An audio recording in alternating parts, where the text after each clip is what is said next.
Hug చేసుకోవడం మూలాన, గోవును తాకడం మూలాన ఒక ఆరోగ్యం ఇంప్రూవ్మెంట్ ఉంటుంది అని వైదికులు చెప్తున్నారు. నిజమైన ఆ మాట? ఆవు నుంచి వచ్చేవన్నిట్లో కూడా మెడిసినల్ క్వాలిటీస్ ఉంటాయి, హీల్ చేసే క్వాలిటీస్ ఉంటాయి అన్నిట్లోనూ. కాకపోతే ఇప్పుడు డెఫినెట్లీ మనం చెక్ చేసుకుని మనం దాన్ని ఫాలో అవ్వాలి. ఆముదము చాలా మంచిదని, అది బాగుంటుందని చెప్తారు. నిజమేనా అండి? అవునండి, క్యాస్టర్ ఆయిల్ మీద చాలా రోజుల నుంచి ఎప్పటి నుంచో ఉంది. ఉదయం 2 లీటర్ల నీళ్లు లేదా 1.5 లీటర్ల నీళ్లు తాగడం మంచిదేనా? లేదు మేడం, నేను అందరికీ అది సజెస్ట్ చెప్పము. 4 వేగాల్లో మనకి వాటర్ గురించి rate at which we take water. నమస్తే డాక్టర్ గారు. నమస్తే అండి.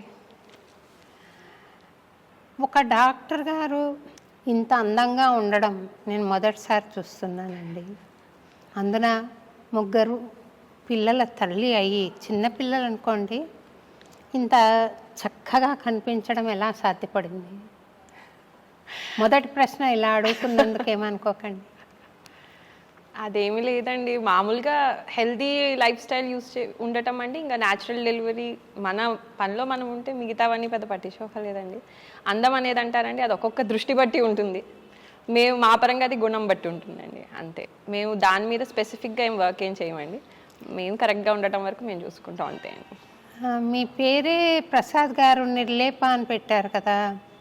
మీరు ఏ లేపనాలు పూసుకోరు అని నాకు తెలుసు.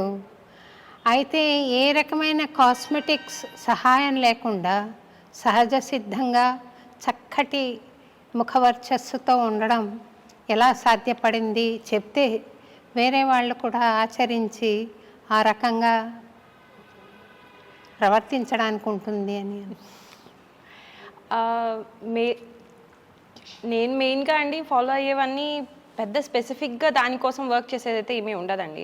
కాకపోతే పాతకాలపు వాళ్ళకి కూడా ఇలాంటి ఎక్స్టర్నల్ లేపనాలు తక్కువే ఉండేవండి. వాళ్ళు మెయిన్గా చేసేది ఏంటంటే ఓజో శక్తి అంటామండి. మన ఓజో శక్తి, ఓజస్ శక్తి. మనకి ఓజస్, తేజస్, ప్రాణ అని 3 మహాధాతువులు ఉంటాయండి. సో ఓజస్ శక్తి, ప్రాణశక్తి, ఓజస్, తేజస్, ప్రాణ. మనం ఇప్పుడు కాలంలో అంతా కూడా న్యూట్రిషన్, కెమికల్స్ లేదా మాలిక్యులర్ స్ట్రక్చర్ మీద ఎక్కువ ఫోకస్ చేస్తున్నామండి. కానీ దీనిని మానిటర్ చేసేది లేదా దీనిని నడిపించేది ఇంకా ఎక్స్టర్నల్ ఇంకా ఉన్నాయండి. ఇంటర్నల్ ఫోర్సెస్ ఉన్నాయి, ఎక్స్టర్నల్ ఫోర్సెస్ ఉన్నాయి.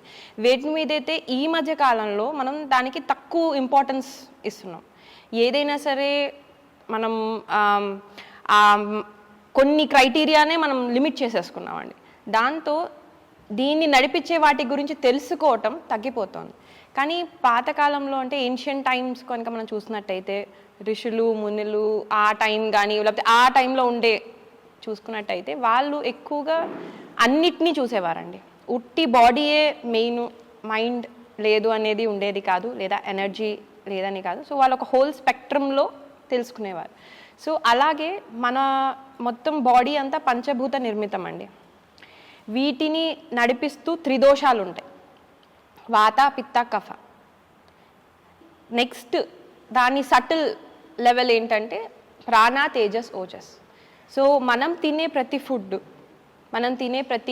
మనం చేసే ప్రతి లైఫ్ స్టైల్ అనేది వీటికి అనుకూలంగా ఉన్నంత వరకు మనకి న్యాచురల్గానే ఆ ఇమ్యూనిటీ అనుకోండి, లేకపోతే ఆ తేజస్ అనుకోండి, అన్నీ బిల్డ్ అవుతూ వెళ్తాయి.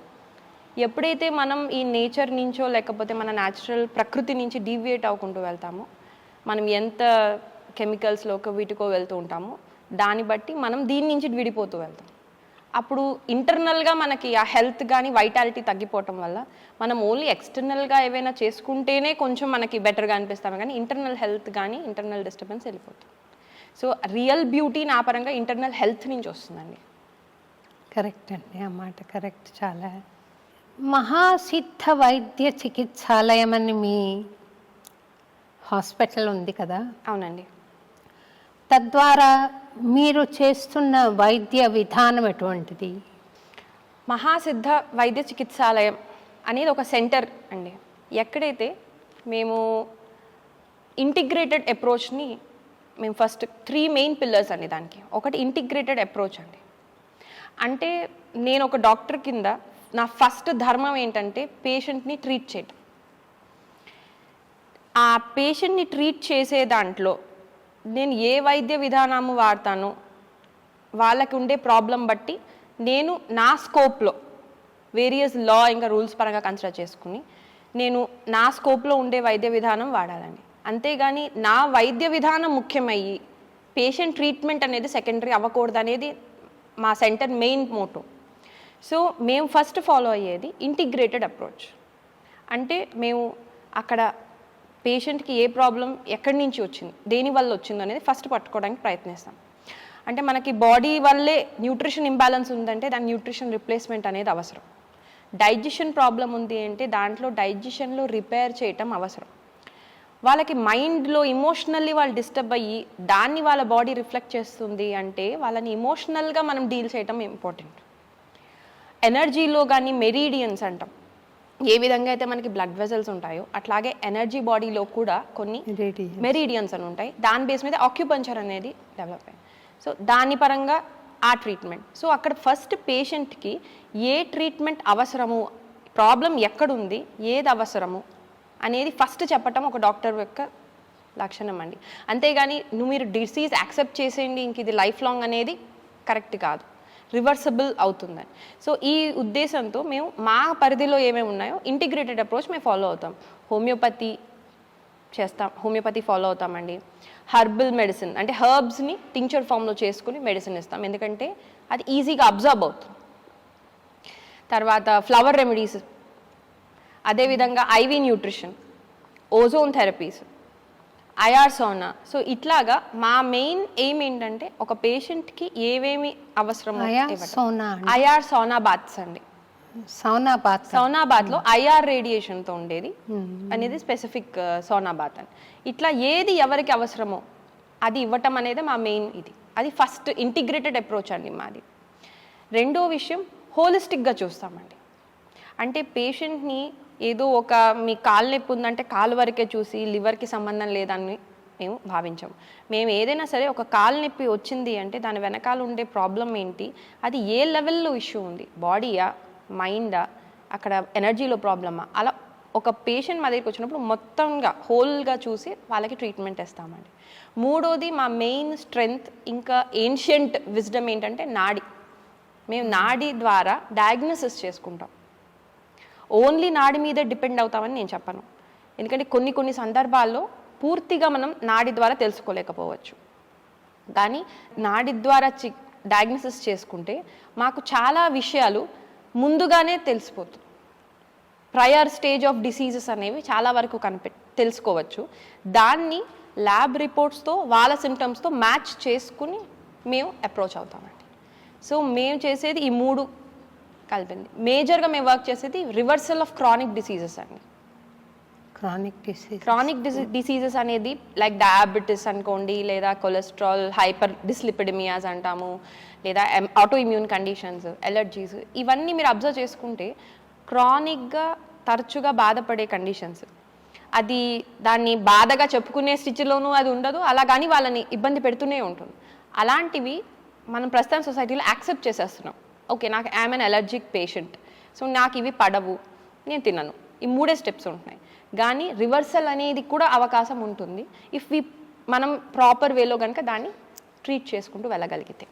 సో బేసికల్లీ మా main approaches reversal of chronic conditions. సంతోషం అండి.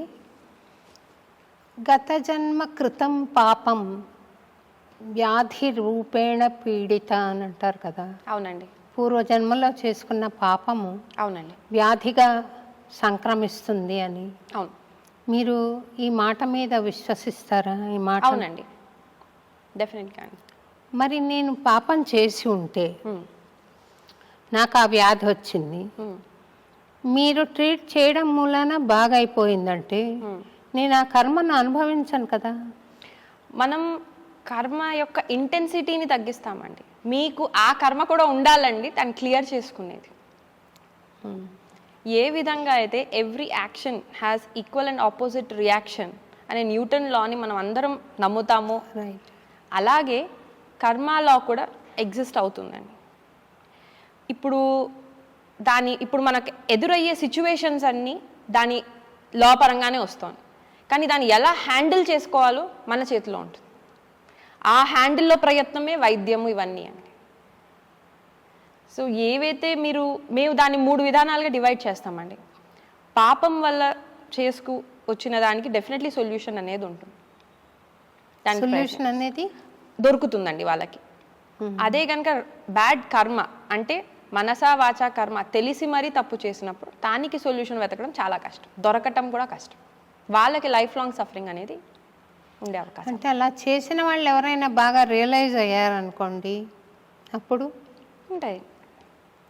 ఓలేటి వెంకటేశ్వర్లు గారని ఒక మహావిద్వాంసుల వారు ఉండేవారండి. ఒక ఆయన పినాకపాణి గారి శిష్యులు అనమాట. ఆయనకు ఊబకాయం ఉండేది నాలాగే. ఆయన స్టేజ్ మీద కాన్సర్ట్కి వచ్చి కూర్చుంటే ఇద్దరు పట్టుకొని వచ్చి కూర్చోబెట్టాలి. ఎప్పుడు నేను ఇది ఇంటర్మీడియట్ చదివే రోజుల్లో చూశాను వారిని. ఆ తర్వాత పరిచయం అయ్యి చాలాసార్లు మీట్ అయ్యాను అనుకోండి. మళ్ళీ కాన్సర్ట్ అయ్యాక ఇద్దరు లేపాలి. ఆ మహావిద్వాంసులు ఒకసారి డాక్టర్ దగ్గరికి వెళ్ళారంట. వెళ్ళి నాకు ఇలా ఒళ్ళు నొప్పులుగా ఉంది, మీరు ఏదైనా అడ్వైజ్ చేయండి డాక్టర్ గారు అని డాక్టర్ గారిని అడిగితే, రాత్రిపూట మీరు చపాతీలు తినండి అని చెప్పారంట. అయితే ఈ మహానుభావులు అడిగారంట, భోజనానికి ముందా భోజనానికి తర్వాత అని. అలా ఆహారం పట్ల అంతగా మక్కువ ఉన్న వాళ్ళలో నేను కూడా ఉన్నాను అనుకోండి. అలాంటి వాళ్లకు ఆహారం అంటే కొంచెం నిగ్రహించుకుని సరి అయిన ఆహారం తీసుకోవడానికి మీరేం సలహా ఇస్తారండి? ఆహారం అనేది అండి, మనం ఇంగ్లీష్లో ఒక సేయింగ్ ఉంటుందండి, don't live to eat, eat to live. అంటే మనం తినేది బ్రతకటానికి కోసం అండి. డెఫినెట్లీ ఫుడ్ని బాడీ అండ్ మైండ్ రెండుతో ఎంజాయ్ చేయాలండి. కానీ ఆ ఫుడ్డే మన వీక్నెస్ కాకూడదు. దాని పట్ల మన ఇంట్రెస్ట్ అనేది ఉండటం సహజమే, దాన్ని ఎంజాయ్ చేయటం కూడా కరెక్టే. కానీ ఏదైనా సరే, అది డోసేజ్ అవనివ్వండి, ఏదైనా సరే అవుట్ ఆఫ్ ప్రపోర్షన్ వెళ్ళినప్పుడే డిస్రెగ్యులేషన్ అనేది స్టార్ట్ అవుతుంది. మీరు అబ్జర్వ్ చేస్తే మన బాడీలో కూడా ప్రతిదీ ఒక రెగ్యులేటెడ్ వేలో ఉంటుంది. ఒక న్యూరో ట్రాన్స్మిషన్ అయ్యింది అంటే దాన్ని ఇన్హిబిట్ చేసేది కూడా ఉంటుంది. అంతేకాని ఇప్పుడు హ్యాపీనెస్ మంచిది మేడం, ఆర్ నవ్వడం ఇస్ గుడ్, కంటిన్యూస్గా నవ్వుతూనే ఉన్నామనుకోండి వ్యాధి. అలాగే ఎవరు కూడా ఫుడ్ ఎంజాయ్ చేయొద్దని ఎప్పుడు చెప్పమండి. కానీ ఏదైనా ఒక లిమిటేషన్ కానీ ఒక రెగ్యులేషన్ అనేది ఉండటమే ఈ నేచర్ యొక్క లా. మన బాడీ కూడా అలాగే వర్క్ అవుతుంది, మన బాడీను వర్క్ అవుతుంది, మన మైండ్ కూడా అలాగే వర్క్ అవ్వాలి. ఈ మధ్య కాలంలో మనం ఆ మైండ్ వర్క్ని తప్పిస్తున్నామండి. మైండ్ పరంగా మనం వెళ్ళటం ఎక్కువగా మైండ్ డ్రివెన్ పీపుల్ అయిపోతున్నాం. అంటే మన పరిస్థితి ఎట్లా ఉందంటే మేడం, కార్ ఎక్కుతాము, డ్రైవ్ చేద్దామని కూర్చుంటాం, కానీ కార్ మనం నడిపించేస్తూ ఉంటుంది. అప్పుడు మరి అది రోలర్ కోస్టర్ అవుతుందే తప్ప స్మూత్ డ్రైవ్ అవ్వదు. ఫుడ్ ఎంజాయ్ చేయండి, కానీ ప్రతిదీ ఒక రెగ్యులేటెడ్ వేలో వెళ్ళండి అనేది నేను ఎప్పుడు చెప్పేది మేడం. ఇప్పుడు పిల్లలు ఉన్నారు, వాళ్ళకి కూడా మనం ఇంట్రడ్యూస్ చేస్తేనే వాళ్ళకి ఫుడ్ తెలిసేది. వాళ్ళు పుట్టిన వెంటనే ఏమీ వెళ్ళి చాక్లెట్ పట్టుకోరు. సో మనం వాళ్ళకి ఏమి ఇస్తున్నామో కొంచెం అవేర్నెస్తో, ఇప్పుడు ఇవాళ చాక్లెట్ తిన్నారు మేడం, లేదా ఇవాళ స్వీట్ పెట్టారు, ఒక 1 month తర్వాత స్వీట్ పెట్టండి, ఆర్ ఒక 15-20 days గ్యాప్ ఇవ్వండి.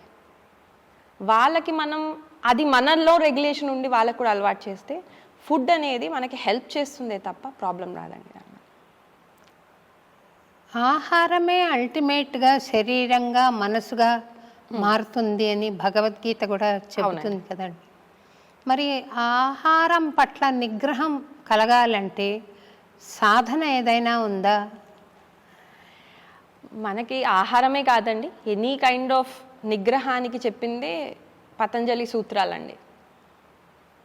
యమ, నియమ, ఆసన, ప్రత్యాహార, ధారణ, ధ్యాన, సమాధి ఇవన్నీ చెప్పినవి దానికోసమేనండి. ఎందుకంటే ultimately that is the freedom.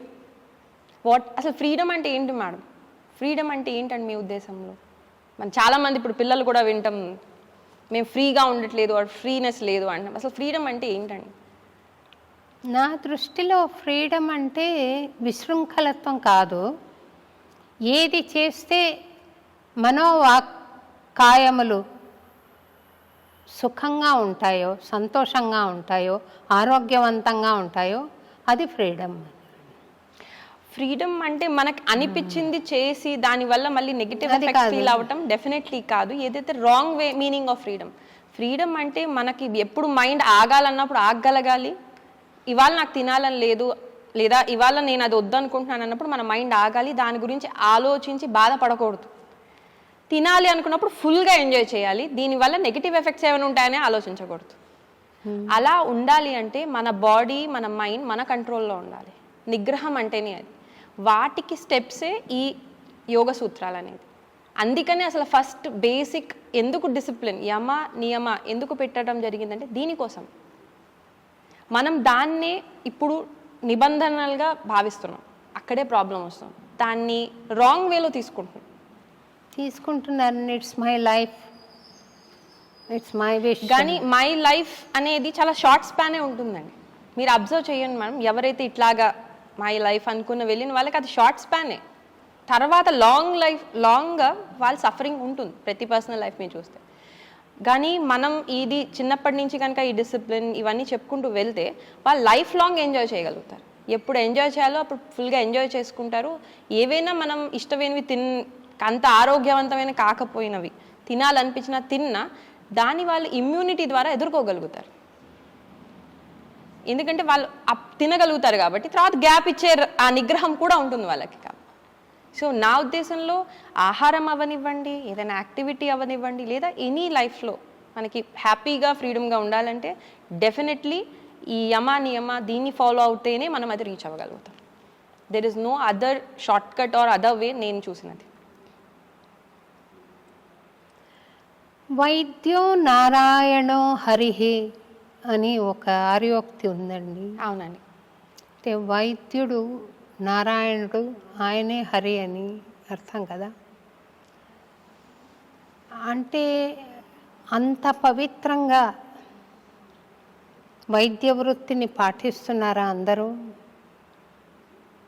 అది ఎవరికి వాళ్ళు క్వశ్చన్ చేసుకునే క్వశ్చన్ అండి. అది నేను వైద్యాన్ని తీసుకున్నప్పుడు నా ధర్మం అది, నేను పాటిస్తున్నానా లేదా నాకు తెలుస్తుంది. నేను గమనించానండి, మీరు వృత్తి పట్ల చాలా పవిత్ర భావంతో చేస్తున్నారు. చాలా నియమనిష్టలతో వాళ్ళు పేషెంట్స్ వస్తారు అని మీకు ఒక కన్సర్న్తో మీరు ట్రీట్ చేయడం నేను చూశాను. మీరు కానీ ప్రసాద్ గారు కానీ ట్రీట్ చేయడం. అయితే ఈరోజు పేదలకు అందుబాటులో లేకుండా పోయింది కదా వైద్యము. అంటే క్లాసీ వైద్యం, పర్ఫెక్ట్ వైద్యం, సొఫిస్టికేటెడ్ వైద్యము అది డబ్బుతో కూడుకున్నది అయిపోయింది. మరి ఈ పేద ప్రజలందరికీ భారతదేశంలో చక్కటి వైద్యం అందాలంటే మీ దృష్టిలో ఏదైనా విధానం ఉందా? లేకుంటే అది అప్పుడే నెరవేరే కల కాదని అందామా? నా ఉద్దేశంలో అండి దీనికి అందరం కలిసి వర్క్ చేయాలండి. గవర్నమెంట్ అనే చెప్పను, గవర్నమెంట్ ఇటు ఆల్టర్నేట్ మెడిసిన్స్, ఆయుష్ వాళ్ళు ప్లస్ మోడర్న్ మెడిసిన్ అందరం కలిస్తేనే దీన్ని మనం రీచ్ అవ్వగలం. మనమే గనక ఒకరినొకళ్ళు అపోజ్ చేసుకుంటూ ఉంటే దీన్ని ఎంతవరకు రీచ్ అవ్వగలము అనేది నాకు డౌటే. నాకు మెయిన్ పాయింట్ ఒకటేనండి, డాక్టర్ ఎవరైనా కానివ్వండి, అది మన ఎయిమ్ ఏంటండి, టు ట్రీట్ ద పీపుల్. కొన్ని చోట్ల కొన్ని సిస్టమ్ ఆఫ్ మెడిసిన్ పనిచేస్తుంది. ఇప్పుడు సిస్టమ్ ఆఫ్ మెడిసినే కానీ అది గ్రూపిజం కాదండి.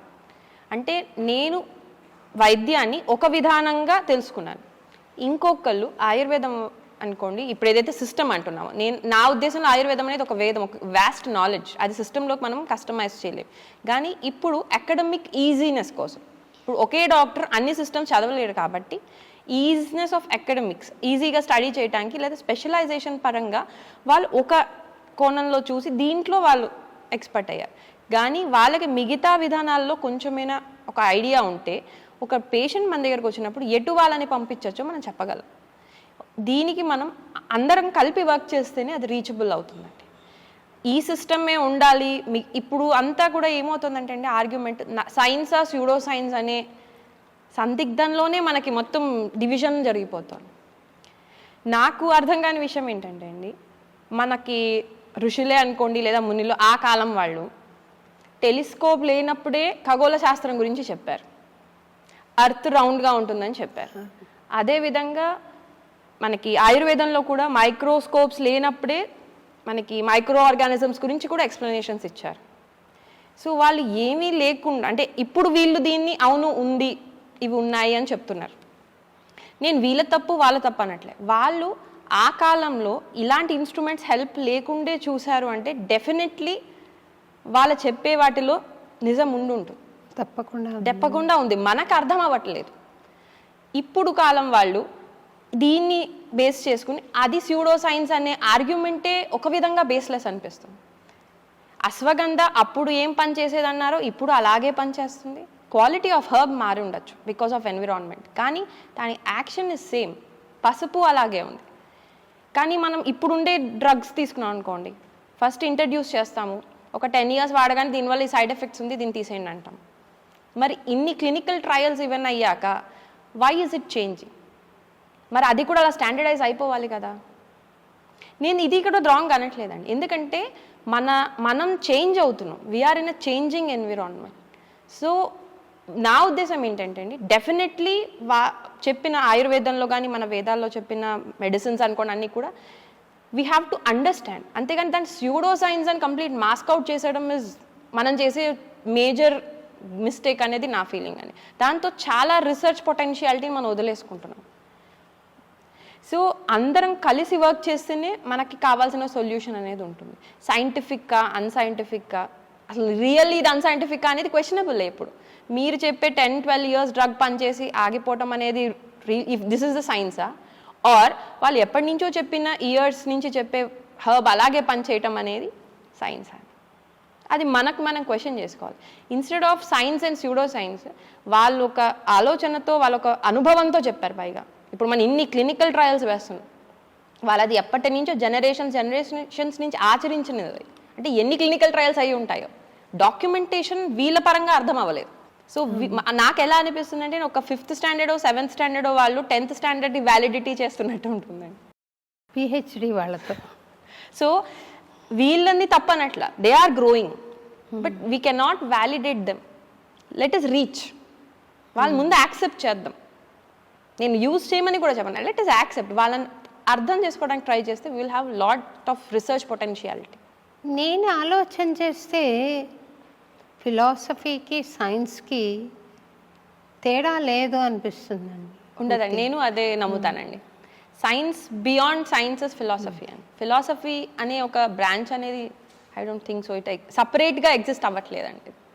అది అన్నమాచార్య భావనా వాహిని వాళ్ళు సంకీర్తన ఔషధం అని ఒక కార్యక్రమం చేస్తారండి. అది నాకు ఎలా తెలిసిందంటే, నేను కాన్సర్ట్స్ పాడుతున్నప్పుడు ఆడియన్స్ కూర్చుని చివరిలో వచ్చి మేము తిరుపతికి వెళ్ళినట్టు అయిపోయిందండి, బాధలన్నీ మర్చిపోయి కాసేపు కూర్చున్నాము, భద్రాచలం వెళ్ళాము, మాకు చాలా ప్రశాంతంగా అనిపించింది, ఇలాంటి కాంప్లిమెంట్స్ చెప్పేవాళ్ళు, ఇలాంటి ఎక్స్పీరియన్స్ చెప్పేవాళ్ళు. నాకేమో పాడిన తర్వాత ఒక ఎనర్జీ ఫుల్ బాడీ అంతా ప్రవహిస్తోంది అన్నట్టు ఉండేది. వాళ్ళు వచ్చి మాట్లాడితే నాకు ఇష్టం ఉండేది కాదు. అప్పుడు నేను గబగబా పాడి గ్రీన్ రూమ్లోకి వెళ్ళిపోయి సైలెంట్గా కూర్చునేదాన్ని. దాంతో శోభారాజు చాలా ప్రౌడ్ అని పేరు వచ్చినా పర్వాలేదు అనుకున్నాను. కానీ ఎప్పుడైతే అన్నమాచార్య భావనా వాహిని నా భుజాల మీదే మోయవలసిన పరిస్థితి వచ్చిందో అప్పుడు నేను థ్యాంక్స్ అండి అనడం మొదలుపెట్టాను. ఎప్పుడైతే అలా మొదలుపెట్టానో ఆ ఫీలింగ్ నాకు తగ్గుతూ వచ్చింది. అది కూడా గమనిస్తూ వచ్చాను నేను. ఈ సంకీర్తన ఔషధం అనేది ఫార్మలైజ్ చేసి వీళ్ళ ఎక్స్పీరియన్స్లు నా ఎక్స్పీరియన్స్ క్రోడీకరించుకుని 2000 సంవత్సరంలో నిమ్స్లో మొదటిసారి ప్రజెంట్ చేశామండి. డాక్టర్ కాకర్ల గారు ఇది హాస్పిటలా దేవాలయమా అని కామెంట్ చేశారనమాట. అట్లాంటి ఎక్స్పీరియన్స్ వచ్చింది అని. మ్యూజిక్ హ్యాజ్ అన్ ఎఫెక్ట్ అంటారు అవునండి. శరీరం మీద. నేను దాన్ని పరిపూర్ణంగా నమ్ముతున్నానండి. ఎందుకనంటే with all my drawbacks, physical drawbacks, with music I could carry on.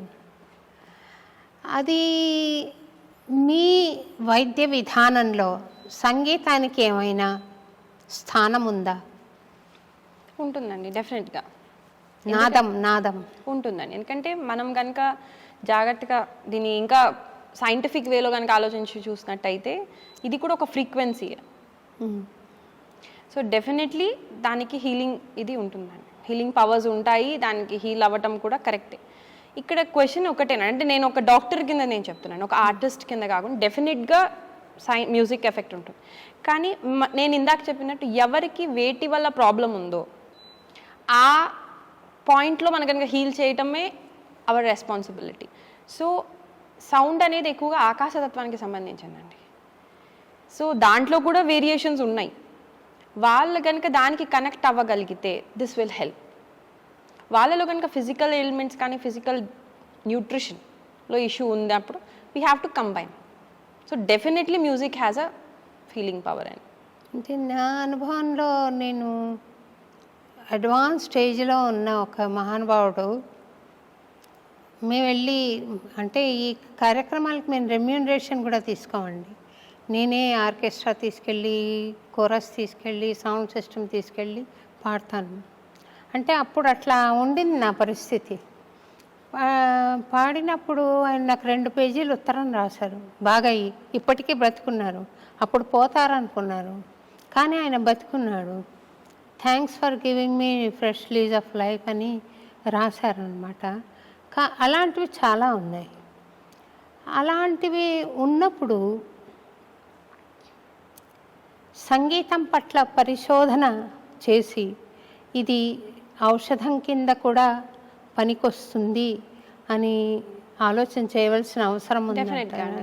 డెఫినెట్గా ఫ్యూచర్లో మనకి హెల్ప్ చేసేది సౌండ్ థెరపీసే అవుతాయండి. ఎందుకంటే డిసీజెస్ మనం అబ్జర్వ్ చేస్తున్నట్టయితే ఇంకా డీప్ లెవెల్లోకి వెళ్తున్నాయి. డిసీజ్ ఎఫెక్ట్ చేసేది మన బాడీని చాలా డీప్ లెవెల్ నుంచి చేస్తుంది. అది సైకోసోమాటిక్ అనుకోండి, మైండ్ అనుకోండి, జీన్స్ అనుకోండి, డిఎన్ఏ లెవెల్. కానీ మనకి ప్రస్తుత అవైలబిలిటీ ట్రీట్మెంట్స్ చాలా సూపర్ఫిషియల్ లెవెల్లో ఉన్నాయి. సో దెర్ ఇస్ డెఫినెట్గా మనం దాన్ని డెప్త్కి వెళ్ళి మనం దాన్ని క్లియర్ చేయగలిగితేనే మనం దాన్ని ఎదుర్కోగలం.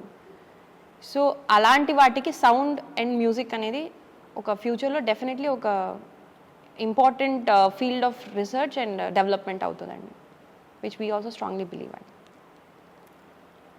ధన్యాకి నేను మీ అమ్మాయి ధన్యోస్మి నేను పాడడం, నేను నేర్పడం చాలా సంతోషం అనిపిస్తుంది. ఆ పిల్లలు పెరుగుతున్న తీరు తెన్నులు, వాళ్ళు ఫాలో అవుతున్న వాల్యూ సిస్టమ్, ఏదో మా ఆయన చెప్పారండి దీని తర్వాత ఎత్తేమంటే అది విరుద్ధాహారము అని.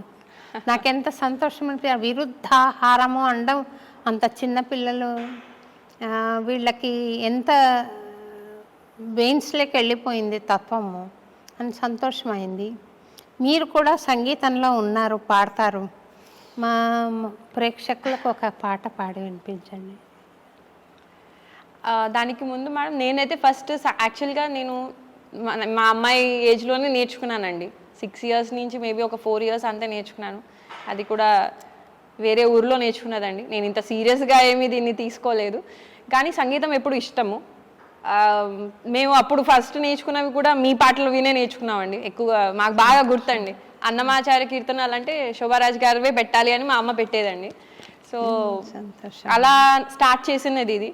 ఆ తర్వాత మా అమ్మాయి మీ దగ్గర నేర్చుకోవటమే మాకు ఫస్ట్ పాజిటివ్ సైన్ అనుకోండి, దేవుడి దగ్గర నుంచి లేకపోతే సరస్వతి విద్య దగ్గర నుంచి అనిపించింది ఆ బ్లెస్సింగ్. సో నేను పాడటం కూడా ఫస్ట్ నారాయణతోనే పాడతానండి, ఒక చరణం. నారాయణతే నమో నమో, నారాయణతే నమో నమో,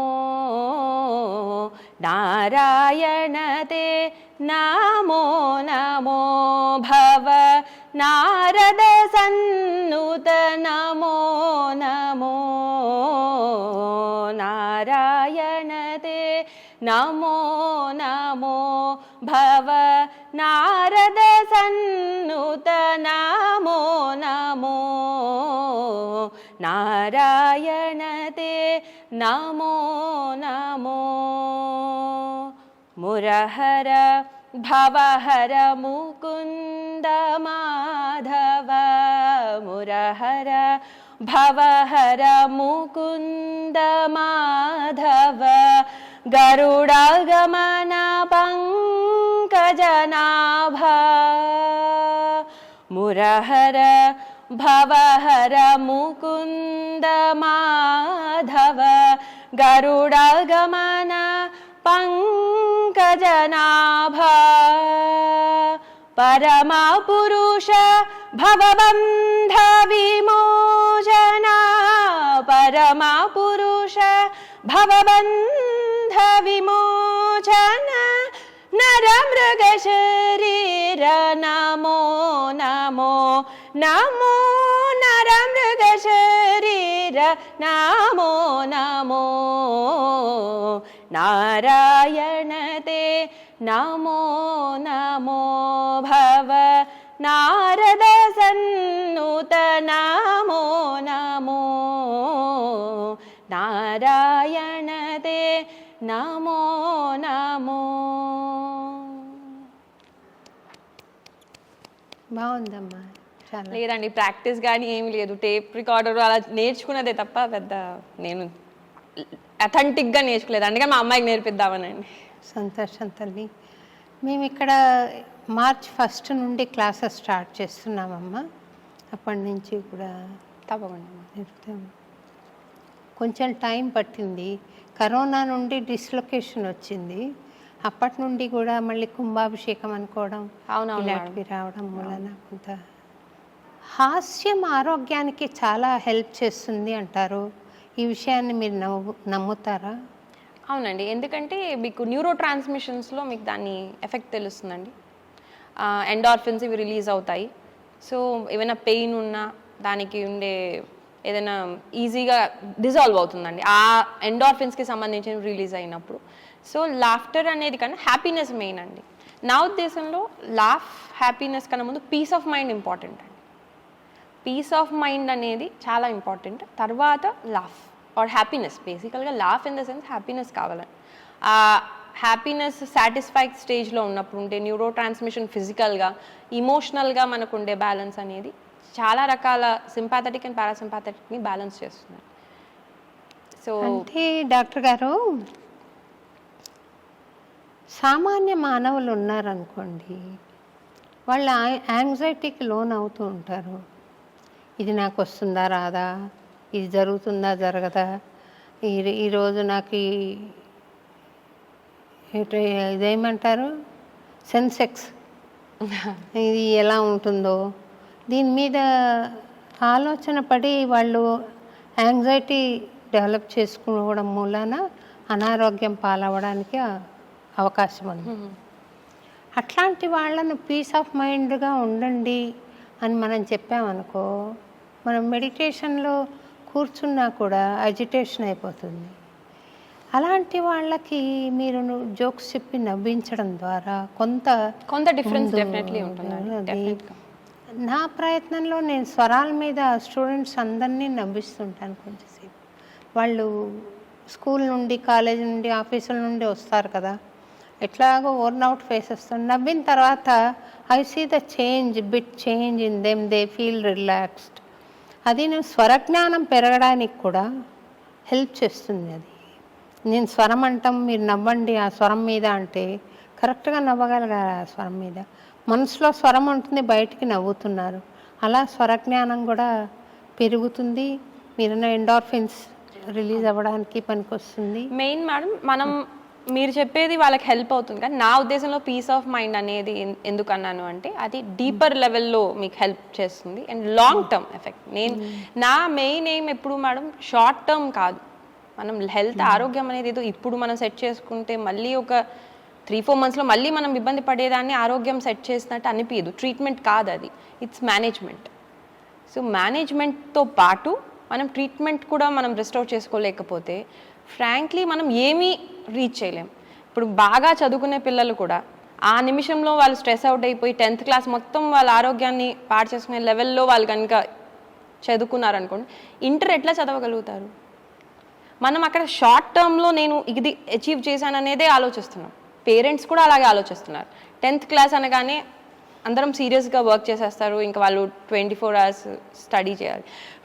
ఎందుకు అంత స్ట్రెస్ అవుట్ అవుతున్నారు అనేది మనం ఆలోచించుకోవాలి. ఒక సిచ్యువేషన్కి, ఒక ఎగ్జామినేషన్కి మనం ఎందుకు అంత స్ట్రెస్డ్ ఫీల్ అవుతున్నాం? సెన్సెక్స్ అన్నారు, ఇవన్నీ అన్నారు. ఆ స్థితికి టెంపరీగా దాని సొల్యూషన్ చూసుకోవడం ఇస్ రైట్ అండి, డెఫినెట్గా.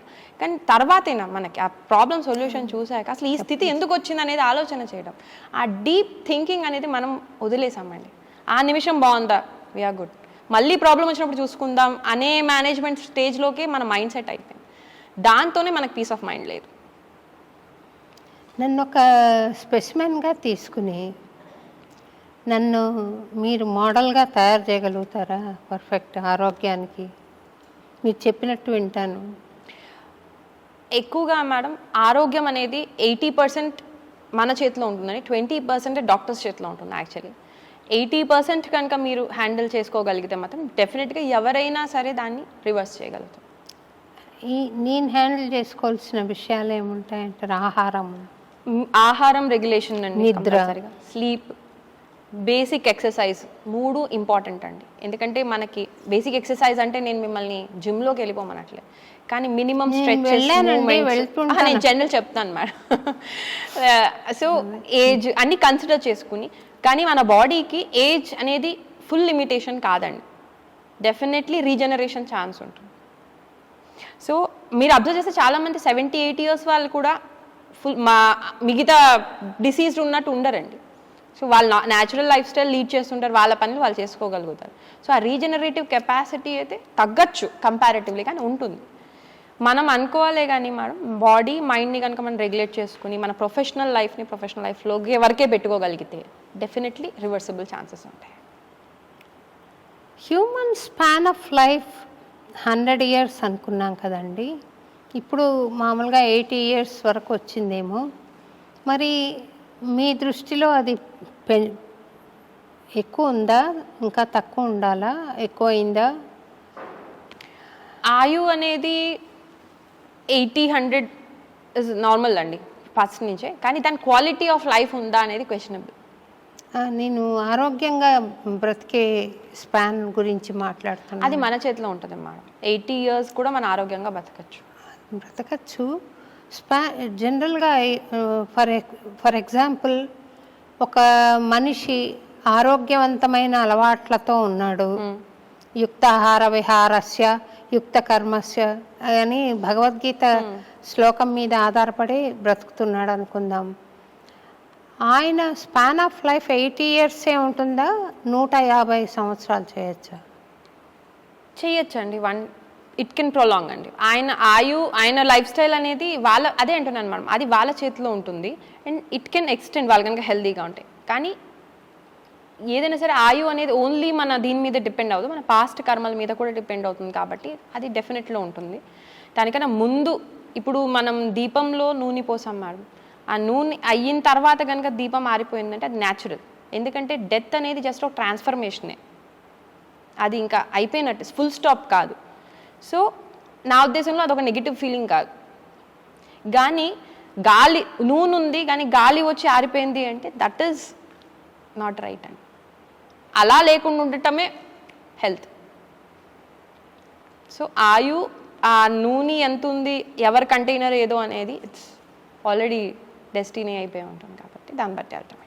మీ హాస్పిటల్లో పేషెంట్స్ ట్రీట్మెంట్లో మీకు మరపురాని అనుభవం ఏదైనా ఉందండి? చాలా ఉన్నాయి. రీసెంట్గా కూడా నేను ఒక 7 years పాపది, నేను చాలా వాళ్ళ పేరెంట్స్కి కూడా చెప్తాను, నేను మీ ఎగ్జాంపుల్ ఇస్తానని.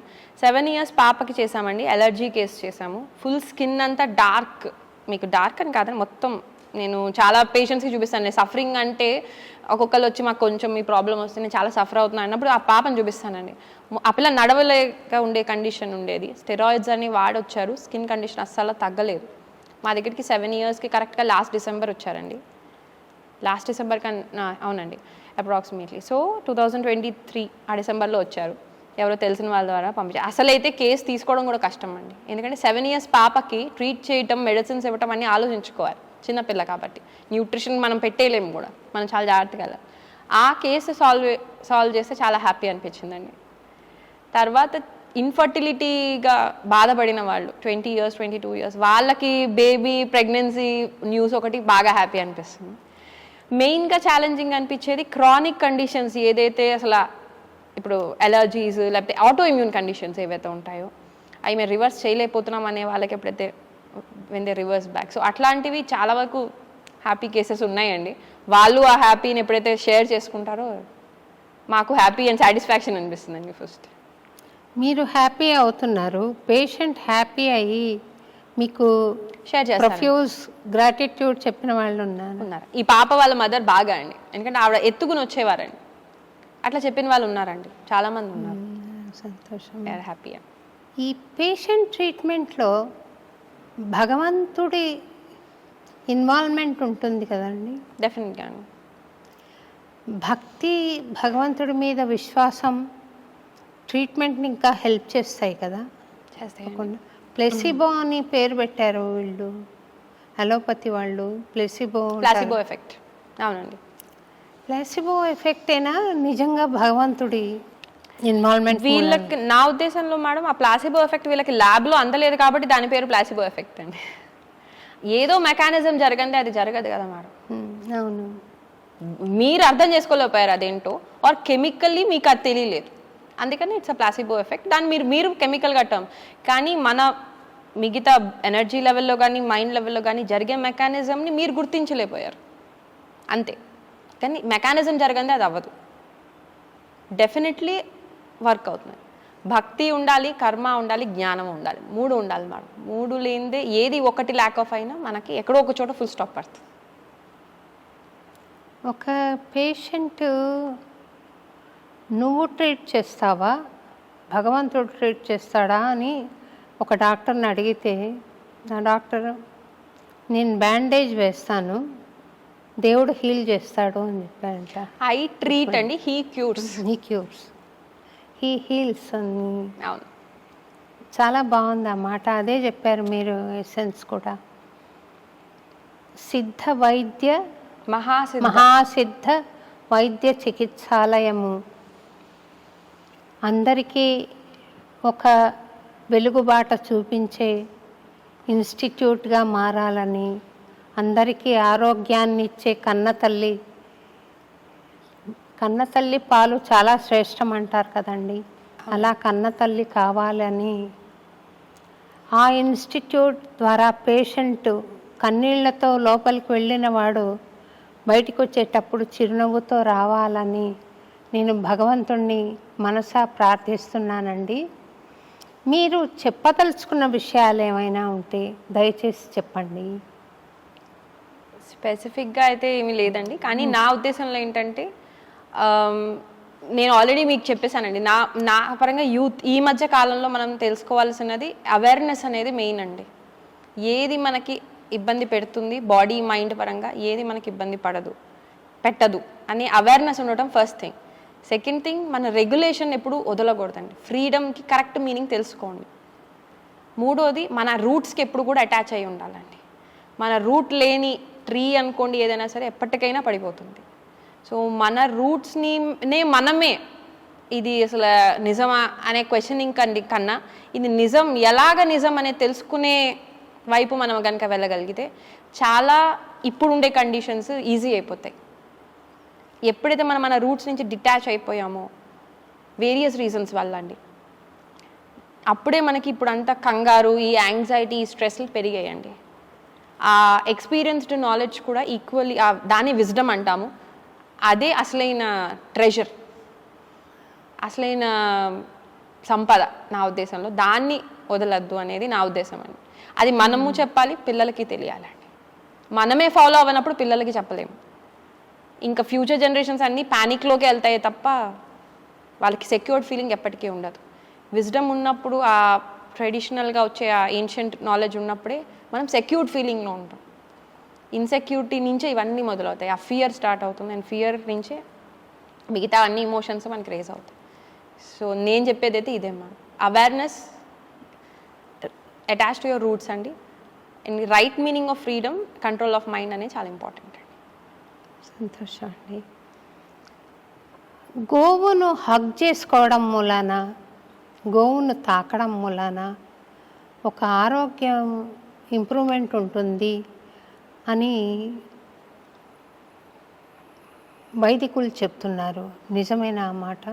అవునండి. ఆవులు ఉన్న చోట వాటి యొక్క దాని మీద చాలా రీసెర్చ్ కూడా అవుతుందండి. యూరిన్లో కానీ, మనం పంచామృతం అనుకుంటాం కదమ్మా, పంచగవ్య, ఆవు నుంచి వచ్చేవన్నిట్లో కూడా మెడిసినల్ ట్రీట్మెంట్, మెడిసినల్ క్వాలిటీస్ ఉంటాయి, హీల్ చేసే క్వాలిటీస్ ఉంటాయి. యూరిన్ అనుకోండి, లేదా కౌడంగ్ అనుకోండి, పాలు, నెయ్యి అన్నిట్లోనూ. కాకపోతే ఇప్పుడు దానికి ఇచ్చే ఫీడ్ ఏంటి, అది ఎలా పెరుగుతుంది, దానికి మనం ఇప్పుడు ఒక కాఫ్ బేబీ ఉంటుంది, ఆ బేబీ పాలు తన్ని దూరం చేసి ఒక మదర్ నుంచి మనం బేబీని పక్కన పెట్టి మరీ మనం పాలు తీసుకున్నప్పుడు దాంట్లో కూడా స్ట్రెస్ ఉంటుంది, దాంట్లో కూడా చేంజెస్ వస్తాయి. ఇవన్నీ కూడా మనం కన్సిడర్ చేసుకోవాలి. ఇదివరకు కాలంలో న్యాచురల్ వేలోనే ఉండేది. బేబీ పాలు తాగేసిన తర్వాత మనం పాలు తీసుకునేవాళ్ళు, ప్రతి వాళ్ళ ఇంట్లో ఉండేది. సో అంత స్ట్రెస్ కాదు, అది కూడా హ్యాపీగానే ఇచ్చేది. ఇప్పుడు అవన్నీ తగ్గిపోతున్నాయి. కాబట్టి ఇవి కూడా కన్సిడర్ చేసుకుని మనం చెప్పాలండి, ఆవు అనేది ఏంటి, ఎట్లా ఉంది ఏంటి, కరెక్ట్ బ్రీడ్ ఉందా, లేదా హైబ్రిడ్ అయి ఉందా, లేకపోతే చేంజెస్ ఆఫ్ బ్రీడ్స్ ఉన్నాయి, ఇవన్నీ కూడా కన్సిడరబుల్ అండి. ఇవన్నీ ఒక కాలంలో కరెక్ట్ మ్యామ్. కాలం మారుతున్న కొద్దీ అన్నీ మారుతున్నాయి. కాబట్టి అది ఇక్కడ అప్లై అవుతుందా లేదా డెఫినెట్లీ మనం చెక్ చేసుకుని మనం దాన్ని ఫాలో అవ్వాలి. ఆముదము చాలా మంచిదని, అది తీసుకుంటే లాక్సేటివ్గా పనిచేస్తుందని, కంటిపైన రాసుకుంటే దృష్టి దోషాలు తొలగిపోతాయని, చర్మం ఎక్కడైనా అలర్జీ చిన్న బాగుంటుందని చెప్తారు. నిజమేనా అండి? అవునండి. క్యాస్టర్ ఆయిల్ మీద చాలా రోజుల నుంచి, ఎప్పటి నుంచో ఉంది దాని మీద. క్యాస్టర్ ఆయిల్ ఇప్పుడు దొరుకుతుందా? మంచిది, ప్రతి చోట క్వాలిటీ ఉంది మేడం, మనం వెతకాలంతే. వెతకాలి, ఉంది. కరెక్టే అండి. ఆముదంలో చాలా ఉంది. వాతానికి సంబంధించిన డిజార్డర్స్ని బాగా క్లియర్ చేయడానికి హెల్ప్ చేస్తుంది. కానీ ఏదైనా సరే దాని డోస్లోనే వాడాలండి. ఇది మంచిది కదా అని చెప్పి మనం రోజు తరపడే వాడేసేవి కావు. ఏదైనా ఎంత అవసరమో మన కండిషన్ బట్టి, మన పరిస్థితి బట్టి దాన్ని వాడుకుంటే, దాని కరెక్ట్ యూసేజ్ ఉంటే మాత్రం చాలా బాగా పనిచేస్తుంది. దానివల్ల నష్టం ఏమి కాదు. అంటే మీరు ఎవరికైనా అడ్వకేట్? చాలా మందికి చెప్పానండి, చాలా మందికి చెప్పాను. మేము పిల్లలకు కూడా ఒక్కొక్కసారి డీటాక్స్కి పట్టిస్తామండి.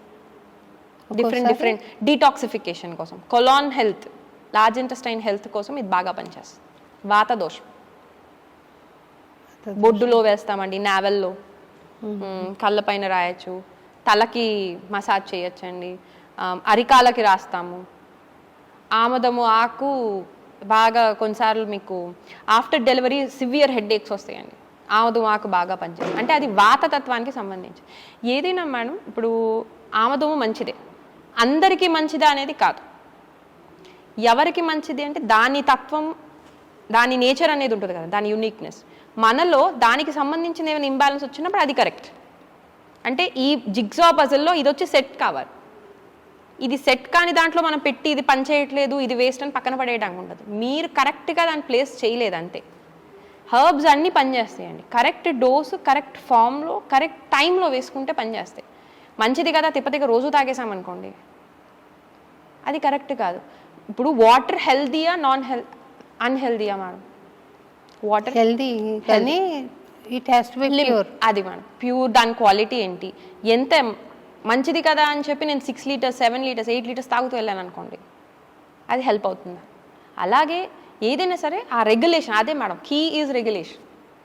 మీరు వాటర్ సంగతి మాట్లాడారు కాబట్టి ఒక ప్రశ్న అడుగుతానండి.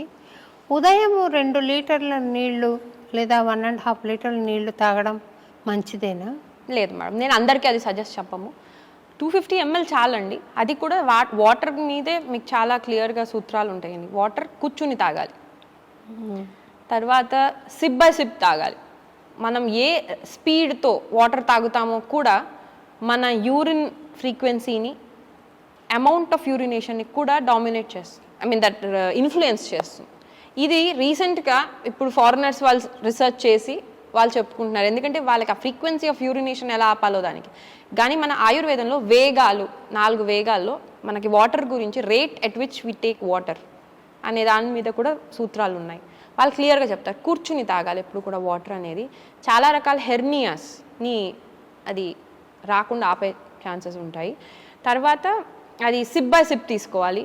మార్నింగ్ పూట 2 లీటర్స్ ఎట్ అ టైం తీసుకోమని నేనైతే చెప్పనండి. ఎవరికి తీసుకోవాలి? మీకు కనుక మోషన్ ఏమైనా ప్రాబ్లం ఉన్నా, హై బ్లడ్ ప్రెషర్ ఉన్నప్పుడు 2 లీటర్స్ కాదు, బట్ 1 లీటర్ స్లోగా తాగమని చెప్తాను. కానీ అది కూడా రేర్ కండిషన్స్. 250 ml సరిపోతుంది. వామ్ వాటర్ అయితే బెటర్ కంపారిటివ్గా. కలిగిన వాళ్ళ పిత్తం హైగా ఉన్న వాళ్ళకి వామ్ వాటర్ కూడా ఇబ్బంది. నార్మల్ రూమ్ టెంపరేచర్ ఉండే వాటర్ బెస్ట్. సో ఈ విధంగా ప్రతిదానికి మేడం ఉంటాయి. ఎప్పుడైతే ఒక జనరల్గా మనం ఇది తీసుకోండి ఇది మంచిది అని చెప్పడానికి కష్టం. అలా ఉండే చాలా తక్కువ ఉంటాయి. అక్కడ ఉండే పరిస్థితి బట్టి దాన్ని మార్చుకోగలగాలి. ఆ అవేర్నెస్సే ఉండాలి మేడం, మెయిన్ అదే. సంతోషం అండి.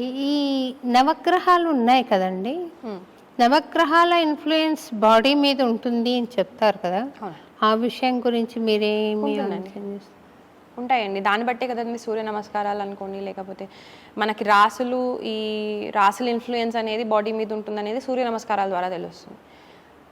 ఈ నవగ్రహాల యొక్క ఇన్ఫ్లుయెన్స్ కూడా మన బాడీలో ఉంటాయండి, బాడీ మీద ఉంటాయి. దాన్ని మెడికల్ ఆస్ట్రాలజీ కింద చెప్తారు. చాలా మందులకు అది హెల్ప్ అవుతుంది. దానికి చాలా రకాల ఆ హర్బ్స్కి సంబంధించిన మొక్కలు కానీ ఫ్లవర్స్ కానీ బేస్ మీద మేము కూడా చేస్తామండి. కాకపోతే దాన్ని మెడికల్ ఆస్ట్రాలజీ కింద ప్రొజెక్ట్ చేయము. ఎప్పుడైతే పుష్పాయుర్వేదం ఫ్లవర్ థెరపీస్ ఇస్తామో, బాగా తెలిసిన వాళ్ళు ఉంటే డెఫినెట్లీ మేము అది అప్లై చేసిస్తాం. నాకు అసలు ఈ విషయం నేను ఎక్కడా చదవలేదండి. It just got flashed in my mind. ఏమనంటే ఆంజనేయ స్వామి అరటి పండ్లు పెడతాం, అరటి ఆకులు, అరటి చెట్లు, ఆంజనేయ స్వామి శక్తి వాటిలో ఉంటుంది అని.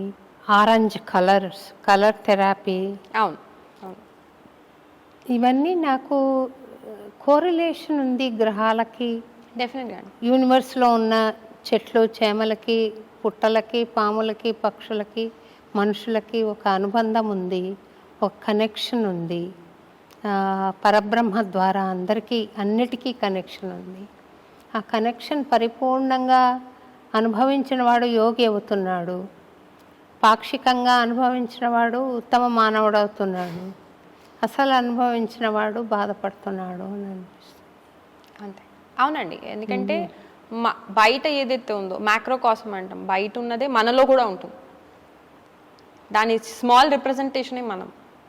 సో మనం కనుక దీన్ని స్టడీ చేసుకుంటూ దాన్ని కోరిలేట్ చేసుకోగలిగితే చాలా లాస్ కానీ చాలా సీక్రెట్స్ కానీ ఈజీగా అర్థమవుతుంది. దాని బేస్ మీద మనకి వేదిక్ నాలెడ్జ్ అనేది వచ్చింది. కనుగొను నీ విగ్రహమే గ్రహబలం ఇది నాకు అంటాడు అన్నమయ్య. సో పరబ్రహ్మను పట్టుకున్న వాడికి ఇంకా అల్టిమేట్ అనుకుంటా అట్లాంటి యోగి అన్నమయ్య. ఈరోజు మీరు అన్నమయాచార్య భావనావాహిని అన్నమయపురం వచ్చి చాలా అద్భుతమైన విషయాలు తెలియజేశారు డాక్టర్ గారు. Thank you very much. నేను అడగలేని అజ్ఞానం ఉంటే, మీరు చెప్పదలుచుకున్న విషయాలు ఉంటే దయచేసి. అలా ఏమీ లేదండి, మీరు అన్నీ ఆల్మోస్ట్ అడిగేశారు మేడం. హ్యాపీ అండి, మేము కూడా చాలా లక్కీ అండి ఇటు రావటం, మాకు చాలా అదృష్టంగా అనిపించింది. Thank you. అందుకే మీరు అడిగిన వెంటనే మేము వచ్చేస్తానండి. సంతోషం అండి. మీరు చాలా చక్కగా అంటే చాలా చక్కగా ఆన్సర్ టు ద పాయింట్ లాగా చాలా చక్కగా వివరించారు. ప్రేక్షకులందరూ కూడా చాలా సంతోషపడి ఉంటారని నేను అనుకుంటాను.